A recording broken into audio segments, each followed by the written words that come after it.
नमस्कार। आज हम एक काफी मशहूर किताब पर बात करने वाले हैं, रमित सेठी की I will teach you to be rich. हाँ, ये किताब काफी चर्चा में रही है। बिल्कुल। हमारे पास इसकी एक डिटेल्ड समरी है और ये किताब खास तौर पर उन लोगों के लिए है जो अपनी 20s या 30s में है, जो मतलब अपने फाइनेंस को सुधारना चाहते हैं पर बहुत ज्यादा कॉम्प्लिकेशन नहीं चाहते या खुद को बहुत बांधना नहीं चाहते। सही बात है। तो इस समरी के जरिए हम रमित के जो मुख्य आइडियाज हैं, उनका जो एक्शन प्लान है, उसे समझने की कोशिश करेंगे। देखेंगे कि ये सुझाव वाकई कितने प्रैक्टिकल हैं, किसी की फाइनेंशियल सिचुएशन को सुधारने में ये कैसे काम आ सकते हैं। और ये सिर्फ पैसे बचाने की बात नहीं है, बल्कि रमित जिसे रिच लाइफ कहते हैं वो जीने की बात है। बिल्कुल। और रमित का स्टाइल भी काफी सीधा है, टू द पॉइंट। हाँ, वो पारंपरिक सलाह की तरह सिर्फ थ्योरी नहीं बताते, वो ठोस कदम बताते हैं, एक्शन पर जोर देते हैं। और उनकी फिलॉसफी का एक बड़ा हिस्सा ये भी है कि भाई पैसे को लेकर गिल्ट या शर्मिंदगी महसूस करने की जरूरत नहीं है। अच्छा, पैसे को एक टूल की तरह देखो, अपनी मनचाही जिंदगी जीने का एक जरिया। चलिए इसी से शुरू करते हैं। समरी में सबसे पहले एक टर्म आता है, कॉन्शियस स्पेंडिंग, हाँ। यानी सोच समझकर खर्च करना। अब सुनने में तो ये बजटिंग जैसा लगता है, लेकिन समरी कहती है कि ये अलग है। कैसे अलग है ये? हाँ, ये पारंपरिक बजटिंग से काफी अलग है। देखिए, पारंपरिक बजटिंग में अक्सर क्या होता है, हर छोटी छोटी चीज का हिसाब रखो, कटौती करो। हाँ बिल्कुल, एक तरह की कंजूसी वाली फीलिंग आती है। एग्जैक्टली। वो एक अभाव वाली, मतलब स्कैसिटी वाली सोच हो जाती है। रमित का जो कॉन्शियस स्पेंडिंग प्लान है वो अबंडेंस यानी प्रचुरता पर आधारित है। इसका जो मूल आइडिया है वो ये है कि पहले ये पता लगाओ कि आपको किन चीजों पर खर्च करने से सच में खुशी मिलती है, आपकी जिंदगी बेहतर होती है। अच्छा, और फिर उन चीजों पर दिल खोलकर खर्च करो। दिल खोलकर खर्च करें, ये तो बिल्कुल उल्टा लग रहा है। आम सलाह तो होती है कि खर्च कम करो। हाँ, लेकिन इसका दूसरा पहलू भी है जो उतना ही जरूरी है। वो ये कि जिन चीजों की आपको बिल्कुल परवाह नहीं है या जिनसे कोई खास सेटिस्फैक्शन नहीं मिलता, उन पर बेरहमी से कटौती करो, एकदम कट। अच्छा, उदाहरण दे सकते हैं? हाँ, जैसे मान लीजिए किसी को बाहर दोस्तों के साथ खाना बहुत पसंद है, उससे उन्हें वाकई खुशी मिलती है। रमित कहेंगे ठीक है, उसके लिए अपने प्लान में जगह बनाओ। लेकिन अगर उसी व्यक्ति को पता है कि अरे यार, मैंने 4-5 स्ट्रीमिंग सब्सक्रिप्शन ले रखे हैं और मैं देखता भी नहीं उन्हें, हाँ, होता है ऐसा। तो रमित कहेंगे उन्हें तुरंत बंद करो, वो पैसा वेस्ट हो रहा है। तो एक तरह से ये अपनी वैल्यूज और खुशियों के हिसाब से खर्च को अलाइन करना हुआ। बिल्कुल। ये नहीं कि कॉफी मत पियो, बल्कि ये कि देखो तुम्हारी कॉफी तुम्हें उतनी खुशी दे रही है जितना तुम उस पर खर्च कर रहे हो। परफेक्ट, यही बात है। ये प्राथमिकता मतलब प्रायोरिटी तय करने के बारे में है। और हर किसी की प्राथमिकताएं अलग होंगी। सही। कोई शायद घूमने पर ज्यादा खर्च करना चाहेगा, कोई अपने शौक पर, कोई घर सजाने पर। मुद्दा यह है कि आप जानबूझकर कॉन्शियसली फैसला लें कि आपका पैसा कहाँ जा रहा है। ऐसा नहीं कि पैसा बस यूं ही खर्च होता गया और बाद में गिल्ट हो रहा है। ये सुनने में काफी एम्पावरिंग लग रहा है, मतलब नियंत्रण अपने हाथ में लेना। हाँ, तो क्या इसी सोच पर आधारित है उनका वो मशहूर 6 हफ्ते का प्रोग्राम? समरी में उसका जिक्र है। हाँ बिल्कुल, वो 6 हफ्ते का जो प्रोग्राम है वो इसी फिलॉसफी को प्रैक्टिकल कदमों में बदलने का एक तरीका है। एक तरह का फाइनेंशियल बूट कैंप कह सकते हैं, अपने फाइनेंस को पटरी पर लाने के लिए। ठीक है, तो चलिए इसे हफ्ते दर हफ्ते देखते हैं। पहला हफ्ता है credit card mastery. Credit card तो अक्सर लोगों के लिए डर या कर्ज का जाल बन जाते हैं, तो इस पर मास्टरी का क्या मतलब है? देखिए, रमित का मानना है कि क्रेडिट कार्ड्स को दुश्मन समझने के बजाय उन्हें एक टूल की तरह इस्तेमाल करना सीखना चाहिए। तो पहले हफ्ते का लक्ष्य है सही क्रेडिट कार्ड चुनना, ऐसा जिसमें फीस कम हो या न हो और जिसके रिवॉर्ड्स आपके खर्च करने की आदतों से मेल खाते हों। अच्छा। फिर सबसे जरूरी नियम, हमेशा हमेशा पूरा बिल टाइम पर भरो, ब्याज और लेट फीस से बचना है। ये तो बहुत जरूरी है। और तीसरा, जो भी रिवॉर्ड्स मिलते हैं, पॉइंट्स या कैशबैक, उनका समझदारी से इस्तेमाल करो, उनको वेस्ट मत जाने दो। लेकिन इसमें डिसिप्लिन तो बहुत चाहिए होगा। बिल्कुल चाहिए, इसमें कोई शक नहीं। क्रेडिट कार्ड का गलत इस्तेमाल बहुत भारी पड़ सकता है, लेकिन अगर सही तरीके से इस्तेमाल करें तो आप कुछ फायदे उठा सकते हैं, जैसे कैशबैक, ट्रैवल पॉइंट्स और अपना क्रेडिट स्कोर भी बनाते हैं। हाँ, वो भी जरूरी है। जो भविष्य में लोन वगैरह के लिए बहुत महत्वपूर्ण होता है। रमित इसे पहले हफ्ते में इसीलिए रखते हैं क्योंकि ये कई लोगों के लिए एक बड़ी टेंशन होती है। इस पर काबू पाना एक तरह की पहली जीत होती है, कॉन्फिडेंस आता है। समझ गए। ठीक है, अब आते हैं दूसरे हफ्ते पर, बैंक अकाउंट सेटअप। इसमें क्या खास है? अकाउंट तो सबके पास होता है। हाँ, लेकिन यहाँ सलाह है अपने बैंकिंग को सिंपल और असरदार बनाने की। मतलब एक ऐसा चेकिंग अकाउंट रखो जिसमें मिनिमम बैलेंस की जरूरत ना हो, कोई मंथली फीस ना लगे। आजकल हैं ऐसे कई ऑप्शंस। हाँ, बिल्कुल है। और इसके साथ ही एक हाई यील्ड सेविंग्स अकाउंट खोलो, यानी ऐसा सेविंग्स अकाउंट जहां ब्याज थोड़ा ज्यादा मिलता हो। ये क्यों जरूरी है? ये इसलिए जरूरी है ताकि आपका जो बचाया हुआ पैसा है वो सिर्फ पड़ा ना रहे, वो कुछ कमाए भी, कम से कम महंगाई को तो मात दे। अच्छा, और इसमें ऑटोमेशन की भी बात है शायद। हाँ, ये पॉइंट बहुत जरूरी है। सलाह ये है कि अपने चेकिंग अकाउंट से, मतलब जहां सैलरी आती है, वहां से अपने सेविंग्स अकाउंट में हर महीने एक फिक्स्ड अमाउंट का ऑटोमेटिक ट्रांसफर सेट कर दो। अच्छा। जिससे क्या होता है, बचत अपने आप होती रहती है। आपको हर महीने सोचना नहीं पड़ता, याद नहीं रखना पड़ता, कोई एक्स्ट्रा मेहनत नहीं। ये तो पे योरसेल्फ फर्स्ट वाला सिद्धांत हो गया, प्रैक्टिकल तरीके से। एग्जैक्टली, बिल्कुल वही। यानी सिस्टम ऐसा बना दो कि बचत अपने आप हो जाए, सोचना ही ना पड़े। ये तो दिलचस्प है। और यही हमें तीसरे हफ्ते पर लाता है, जल्दी निवेश शुरू करना। ये तो खैर सब कहते हैं, लेकिन रमित का इस पर क्या खास टेक है? रमित का जोर जल्दी शुरू करने पर इसीलिए है क्योंकि इससे कंपाउंडिंग की जो ताकत है ना, उसका पूरा फायदा मिलता है। कंपाउंडिंग यानी चक्रवृद्धि ब्याज? हाँ, मतलब आपके निवेश पर जो रिटर्न मिलता है वो भी फिर से इन्वेस्ट हो जाता है और उस पर भी रिटर्न मिलता है। समय के साथ इसका असर मतलब कमाल का होता है, एक्सपोनेंशियल ग्रोथ होती है।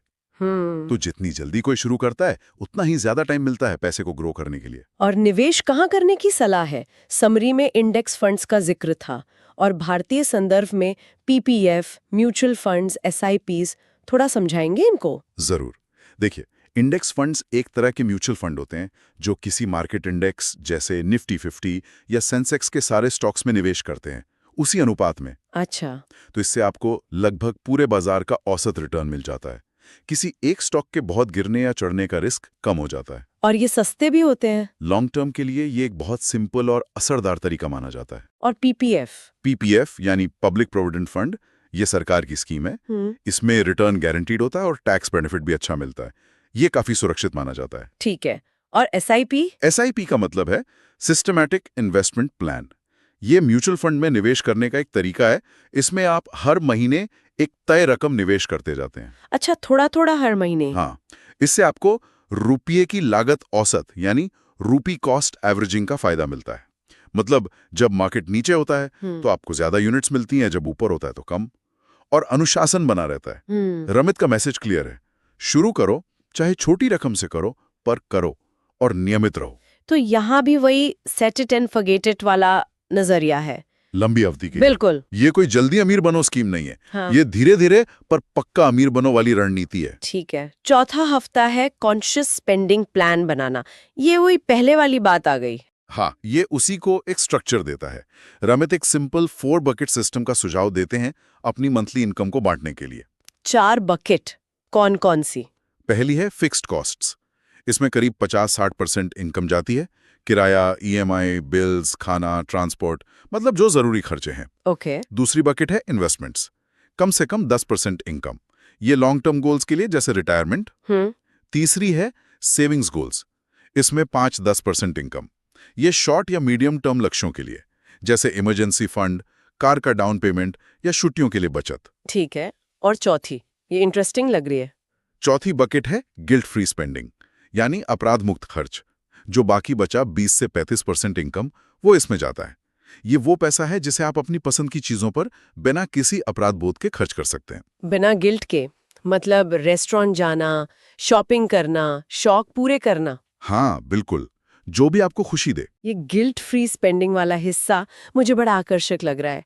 पर क्या ये वाकई काम करता है? लोग अक्सर सोचते हैं भाई सारा पैसा बचा लो या इन्वेस्ट कर दो। रमित के हिसाब से ये हिस्सा बहुत जरूरी है, बहुत ज्यादा। क्योंकि अगर आप अपने प्लान में मजे के लिए, अपनी पसंद की चीजों के लिए कोई जगह ही नहीं रखेंगे, तो आप उस प्लान पर टिके कैसे रहेंगे? बोर हो जाएंगे, फ्रस्ट्रेट हो जाएंगे। बात तो सही है। ये बर्नआउट से बचाता है और पैसे के साथ एक हेल्दी पॉजिटिव रिश्ता बनाने में मदद करता है। ये बैलेंस की बात है, भविष्य की प्लानिंग भी और आज को एंजॉय भी करना। ये संतुलन वाकई बहुत जरूरी लगता है। अच्छा, अब आता है 5वां हफ्ता, फाइनेंस को ऑटोमेट करना। ये तो दूसरे और तीसरे हफ्ते से जुड़ा हुआ लगता है। हाँ, बिल्कुल। ये उन सब चीजों को जो हमने पहले बात की, उनको एक साथ लाकर ऑटोमेट करने के बारे में है। लक्ष्य ये है कि जैसे ही आपकी सैलरी आपके अकाउंट में आए, हाँ, वो अपने आप सही जगहों पर चली जाएं। कुछ हिस्सा इन्वेस्टमेंट अकाउंट में, जैसे एसआईपी के लिए, कुछ हिस्सा सेविंग्स अकाउंट में अलग अलग लक्ष्यों के लिए, कुछ हिस्सा जरूरी बिल पेमेंट के लिए। अपने आप। हाँ, ऑटोमेटिकली। और जो पैसा चेकिंग अकाउंट में बच गया, वो आपके रोज के खर्चों और उस गिल्ट फ्री स्पेंडिंग के लिए है। अच्छा, इसका फायदा क्या है, मतलब क्यों करें ऑटोमेट? सबसे बड़ा फायदा है कि ये आपकी विल पावर यानी इच्छा शक्ति पर निर्भरता खत्म कर देता है। अच्छा। आपको हर महीने सोचना नहीं है, फैसला नहीं करना है कि अच्छा इस महीने कितना बचाऊं, कितना इन्वेस्ट करूं। वो सिस्टम आपके लिए कर रहा है। सही है। इससे चूकने की या टालमटोल करने की संभावना बहुत कम हो जाती है। फाइनेंशियल डिसिप्लिन बनाना आसान हो जाता है। ये वही नज़र से दूर दिमाग से दूर वाला प्रिंसिपल है। जो पैसा इन्वेस्ट या सेविंग के लिए कट गया, उसे खर्च करने का मन भी कम करेगा। ये तो वाकई एक मजबूत सिस्टम बनाने जैसा है। एक बार थोड़ी मेहनत करके सेट कर दिया, फिर वो अपने आप चलता रहेगा। बिल्कुल। और अब आखिरी छठा हफ्ता, पैसा और रिच लाइफ, ये थोड़ा फिलोसॉफिकल सा लगता है। हाँ, ये हफ्ता पूरी प्रक्रिया को एक बड़े नजरिए से देखता है। ये याद दिलाता है कि ये सब जो हम कर रहे हैं, पैसा कमाना, बचाना, निवेश करना, ये अपने आप में लक्ष्य नहीं है। तो फिर क्या है? ये सब साधन हैं, टूल्स हैं। किस लिए? एक रिच लाइफ जीने के लिए। और रिच लाइफ से रमित का क्या मतलब है?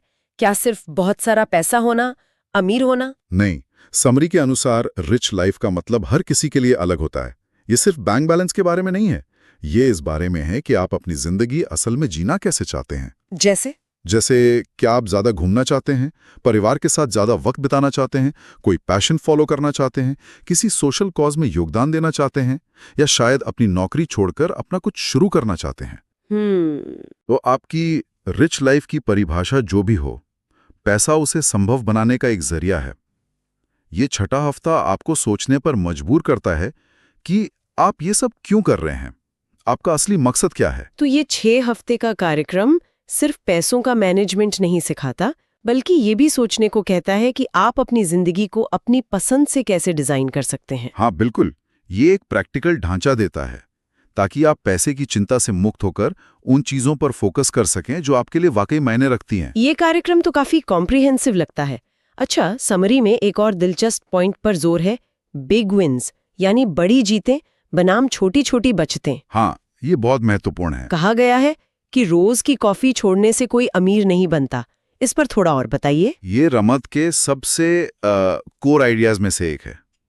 उनका तर्क ये है कि लोग अक्सर छोटी छोटी बचतों पर बहुत ज्यादा ध्यान और एनर्जी लगाते हैं। जैसे दिन में 1 कप कॉफी छोड़ देना, या छोटे मोटे कूपन ढूंढते रहना, या 2 रुपए बचाने के लिए आधा घंटा लगाना। रमित कहते हैं कि इन चीजों का आपके फाइनेंस पर असर बहुत ही लिमिटेड होता है और ये मेंटली थका भी देता है। तो फिर फोकस का होना चाहिए, अगर इन छोटी चीजों पे नहीं तो किस पे? फोकस होना चाहिए बिग विन्स पर, बड़ी जीतों पर। ये वो बड़े फैसले या कदम हैं जिनका आपके फाइनेंस पर कहीं ज्यादा बड़ा और लंबे समय तक असर रहता है। अच्छा, जैसे कि अपनी सैलरी बढ़ाने के लिए नेगोशिएट करना। सोचिए, सैलरी में 5% या 10% की बढ़ोतरी का असर सालों साल रहता है। हाँ, बात तो सही है। या फिर सही इन्वेस्टमेंट चुनना और उनमें लगातार इन्वेस्टेड रहना। गलत निवेश चुन लेना या डर के मारे मार्केट से बाहर बैठे रहना, इससे लाखों का नुकसान हो सकता है लॉन्ग टर्म में। सही बैंक अकाउंट और क्रेडिट कार्ड चुनना जिनमें फीस कम हो और फायदे ज्यादा। फालतू की फीस देना भी लंबे समय में बहुत महंगा पड़ता है। और बड़े खर्चे जैसे घर का किराया या कार लोन, इन पर बेहतर डील पाना, थोड़ा नेगोशिएट करना और कर्ज को समझदारी से मैनेज करना, खासकर जो हाई इंटरेस्ट वाला कर्ज है उसे जल्दी चुकाना। तो ये कुछ 80-20 रूल जैसा है कि 20% जो बड़े काम हैं उन पर फोकस करो, उनसे 80% रिजल्ट मिलेगा। हाँ, बिल्कुल वैसा ही समझ सकते हैं। इसका मतलब ये नहीं कि छोटी बचतें एकदम बेकार हैं, लेकिन अपनी लिमिटेड एनर्जी और टाइम उन बड़े लीवर्स पर लगाना चाहिए जो वाकई सुई को हिला सकते हैं। एक बार आपने सैलरी नेगोशिएट कर ली या ऑटोमेटिक इन्वेस्टमेंट सेट कर दिया, उसका फायदा आपको सालों तक मिलता रहेगा, बिना रोज रोज उसके बारे में सोचे। ये सोचने का वाकई एक अलग तरीका है, ज्यादा प्रैक्टिकल लगता है। हाँ। अच्छा, अब बात करते हैं निवेश के दर्शन की, इन्वेस्टमेंट फिलॉसफी की। समरी कहती है, बाजार को हराने की कोशिश मत करो, लंबी अवधि के लिए निवेश करो और कम लागत वाले इंडेक्स फंड्स चुनो। ये थोड़ा पैसिव सा नहीं लगता? ये पैसिव लग सकता है, लेकिन ये बहुत ही प्रैक्टिकल और असरदार रणनीति है, खासकर आम निवेशक के लिए। देखिए, लगातार मार्केट को बीट करना यानी एवरेज से ज्यादा रिटर्न कमाना, ये बहुत मुश्किल काम है। बड़े बड़े प्रोफेशनल फंड मैनेजर भी अक्सर ये नहीं कर पाते। मार्केट को टाइम करने की कोशिश करना कि कब खरीदें कब बेचें, ये तो लगभग नामुमकिन है, कोई नहीं कर सकता कंसिस्टेंटली।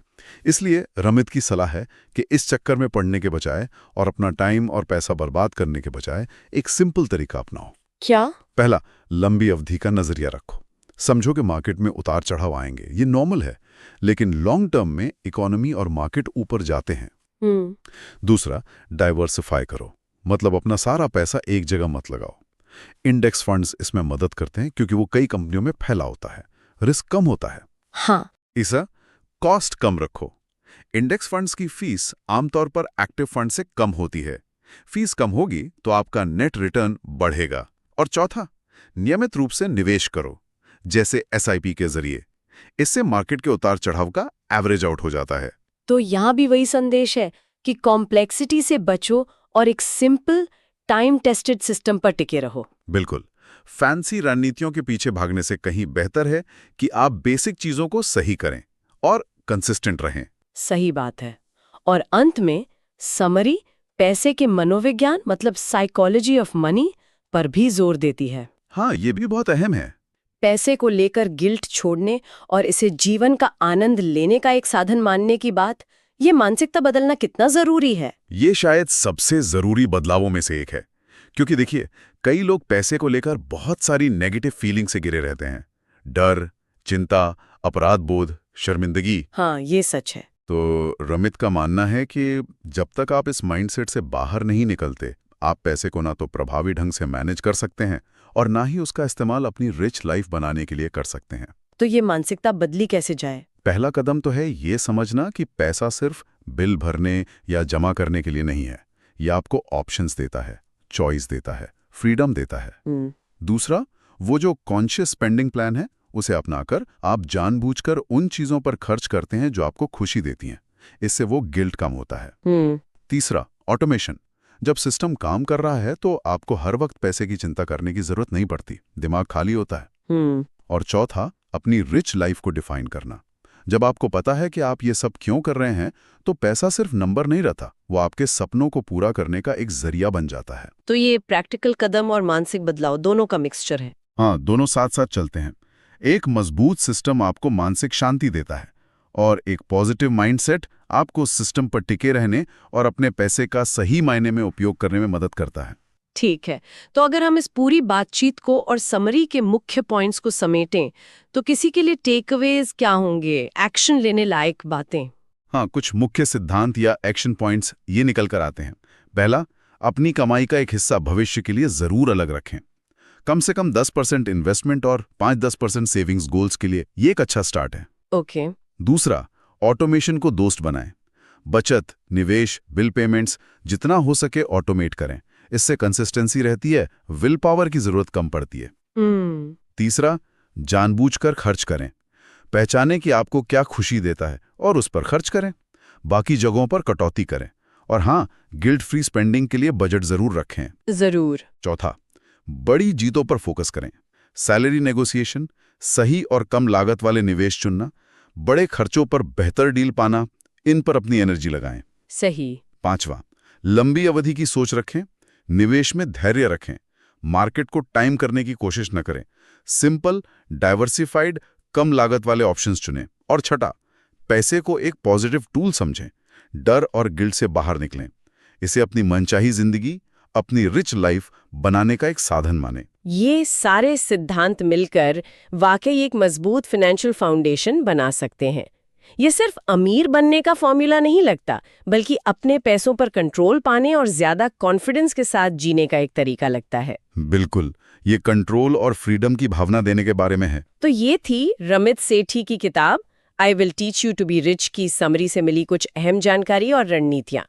ये वाकई प्रैक्टिकल कदमों और सोच में बदलाव पर बहुत जोर देती है। हाँ, और ये सब बातें हमें एक बहुत ही दिलचस्प और शायद सबसे महत्वपूर्ण सवाल पर लाकर छोड़ती हैं। वो क्या सवाल है? सवाल ये है कि किसी भी व्यक्ति के लिए उसके पर्सनल लेवल पर रिच लाइफ का असली मतलब क्या है।